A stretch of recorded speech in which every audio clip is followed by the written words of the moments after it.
Bismillahirrahmanirrahim. Assalamu alaikum. The Learning School, Class 8. Sections are A, B and C. Subject Physics. Chapter number 7. Teacher Miss Faiza Majid. Topic Paying for Electricity. Book pages 98 and 99. Objectives. At the end of lecture, student will be able to tell about the unit of electricity. Students will be able to tell about the reading of the energy meter.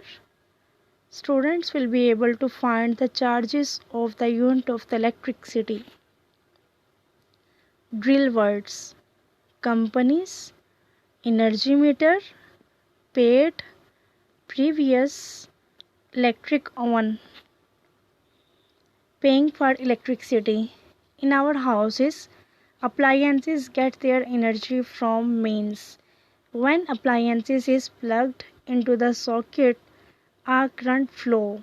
In the appliance, the electrical energy is changed into the other form, like for example, a light bulb changes electrical energy into a heat, light and heat energy also. So this energy has to be paid for. जो energy हम appliance से हासिल करते हैं उस energy को mark किया जाता है, उस पावर को मार्क करते हैं वाट में और किलोवाट्स में. ठीक है, तो उसके पहले मैं आपको थोड़ा सा ये बताना चाहूँगी कि किलोवाट आवर क्या होता है. बेसिकली हम ये कहते हैं ना कि हमें इतने यूनिट्स जो है वो हमने यूज़ किए थे और हमें इतना बिल जो है वो आ चुका है. तो वो जो 1 यूनिट होता है ना, वो 1 किलोवाट आवर के इक्वल होता है. तो ये 1 किलोवाट आवर क्या होता है ये मैं आपको बताती हूँ. The amount of energy delivered by a power of 1 kilowatt in 1 hour is called kilowatt hour. Kilowatt hour is equal to, अब किलो में कितना होता है, 1000 को हम कहते हैं 1000 वाट मल्टीप्लाई बाय 1 आवर. 1 आवर में 1 घंटे में 60 मिनट होते हैं. ठीक है, और हर मिनट में 60 सेकंड्स होते हैं.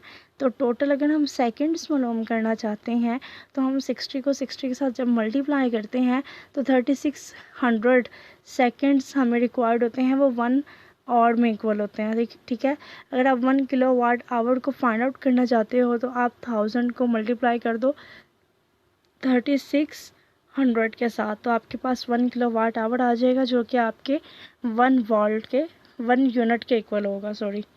जो आपके 1 यूनिट के इक्वल होगा. अच्छा, अब मैं आपको बताती हूँ कि अगर आप 1 घंटे के लिए अपनी टोस्टर को ऑन करते हो, ठीक है, आपकी जो टोस्टर है वो 1 किलोवाट की है लेट्स सपोज, तो आप ये देखोगे कि जो आपको बिल आएगा, आपने क्या करना है, 1 को 1 के साथ मल्टीप्लाई करोगे, मतलब 1 किलोवाट है ना, तो आप 1 किलोवाट को मतलब 1000 को मल्टीप्लाई करोगे किसके साथ, 1 आवर के साथ. ठीक है, तो आपको कितना बिल आएगा, 1 यूनिट आपको बिल आएगा. ठीक है. इसी तरह से अगर आपके पास कोई ड्रिल मशीन है और वो 500 वाट की है, ठीक है, तो आपको ने उसको यूज़ किया है 1 और 1 घंटे के लिए, अगर आपने इसको यूज़ किया है तो आप क्या करोगे, आप उसको मल्टीप्लाई जब करोगे आपस में तो वो कितना आ जाएगा, 0.5 किलोवाट आवर या 0.5 यूनिट. ठीक है. इसी तरह से अगर आपके पास हीटर है, ठीक है, और वो हीटर की जो पावर है वो कितनी है, 2 किलोवाट आवर, 2 किलोवाट है उसकी पावर, और आपने इसको 2 घंटे के लिए चलाया है. ठीक है, जब आप इनको आपस में मल्टीप्लाई करोगे इनकी वैल्यूज़ को तो 4 किलोवाट आवर आएगा और 4 यूनिट्स आपने यूज़ किए होंगे एनर्जी के. ठीक है, इस फॉर्मूले को मतलब ये हमने किस तरह से फाइंड आउट किया, इसका एक और फार्मूला जो आपकी बुक पे दिया हुआ है वो ये है कि energy in kilowatt hour is equal to power in kilowatts, कि कितनी पावर है. ठीक है, multiply by time in hour. अब देखें लेट्स सपोज मैंने यहाँ पे भी हीटर की बात की थी. हीटर जो है वो कितने किलोवाट आवर का है, 2 का है. ठीक है, पावर हमारी कितनी आ गई, 2 आ गई. अब ऑड्स कितने हैं, कितने घंटे हमने टाइम रिक्वायर्ड था, हमने कितने घंटे उसको यूज़ किया, 2, तो 2 2s 4 हो जाएगा. तो हमने कितने यूनिट्स यूज़ किए हैं, हमने 4 यूनिट्स जो हैं वो यूज़ किए हैं। अच्छा, यहाँ पे है अब आप ये मालूम करना चाहते हो कि आप को जो आपने जितना भी यूज़ किया हुआ है तो वो कितनी कॉस्ट का होगा। ठीक है, तो वो फाइंड आउट करने के लिए यहाँ पे दिया हुआ method, cost of using a 3 kilowatt hour air conditioning unit for 4 और के एक एसी है, एयर कंडीशनर है जिसको आपने 4 और के लिए यूज़ किया है और उसकी पावर कितनी है 3 किलोवाट आवर। एनर्जी आपने मालूम करनी, आप 3 को 4 के साथ मल्टीप्लाई करोगे, मतलब अपने पावर को टाइम के साथ जब मल्टीप्लाई किया तो वो 12 आ जाएगी। 3 4s आर 12। अब किलो वाट वैसे ही और आवर्स वैसे, और ये जो किलो वाट आवर किसके इक्वल होगा, यूनिट के इक्वल होगा। अब आप ये देखते हो, आपको कंपनी ये कहती है कि आपको जो है वो एक यूनिट जो है वो 10 रुपीज़ का है। ठीक है 10 रुपीज़ का।